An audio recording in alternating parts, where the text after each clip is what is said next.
Welcome back, scholars! Before we begin today's deep dive, I want to extend a sincere thank you to this growing community.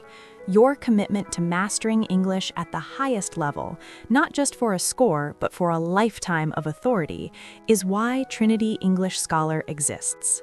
If you find these insights are shifting your perspective, please do subscribe and share this video. We are building a room for the world's elite thinkers. And a reminder for the new arrivals. Today's lesson is built on a specific psychological foundation. If you haven't yet seen The Ghost Invitation or The Silent Rejection, please go watch those first. They explain the unseen forces that govern academic gatekeeping. You cannot master the British Code if you don't understand the ghosts of the past. I am Grace, and today we enter the most subtle landscape in academia, the British Cultural Decoder. In our American modules, we spoke of the scholar's spear, the direct attack.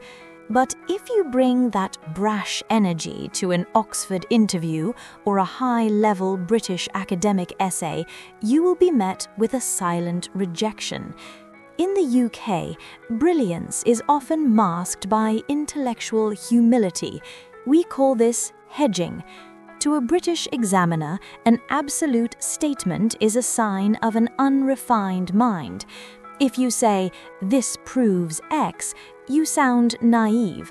But if you say, "It might be argued that this suggests a tendency toward X," you have suddenly signaled a band 9.0 level of sophistication.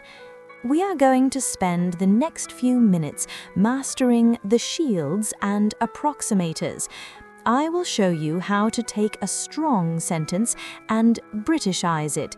We aren't making it weaker, we are making it unassailable.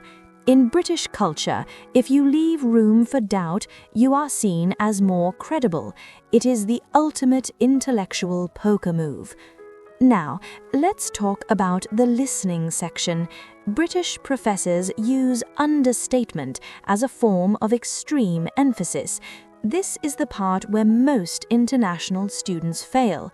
If a British lecturer says the results were a bit of a mixed bag, they aren't being neutral, they are telling you the experiment was a catastrophe. If they say the author's conclusion is brave, they mean it is completely insane. We are going to analyze 3 specific audio clips. We will listen for the tonal flatness. British nuance lives in the gap between the words. I want you to learn to hear the difference between quite good, which means disappointing, and not bad at all, which is high praise. This is pragmatic decoding at its highest level. You aren't just listening for facts, you are listening for intent.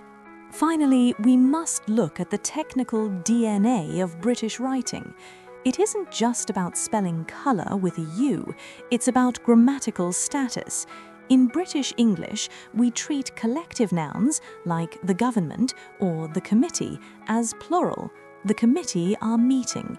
It feels strange to the American-trained ear, but to a British examiner, it is the hallmark of a native-level scholar. We will also master the present perfect. British English uses it to connect the past to the present with more frequency than the simple past. I have just finished the analysis versus I just finished. One is a student, the other is a scholar. We are going to rewrite your connection phrases to reflect this elite rhythmic elegance.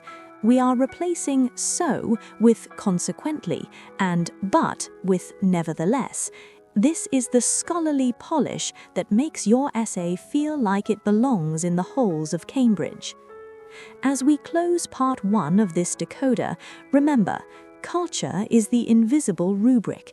When you master these nuances, you stop being a test taker and you become a peer. Practice your hedging tonight. Listen to a BBC lecture and try to find the sigh behind the understatement. I am Grace, and this is Trinity English Scholar. In our next session, we will tackle Part 2, the British debate style. I'll see you there.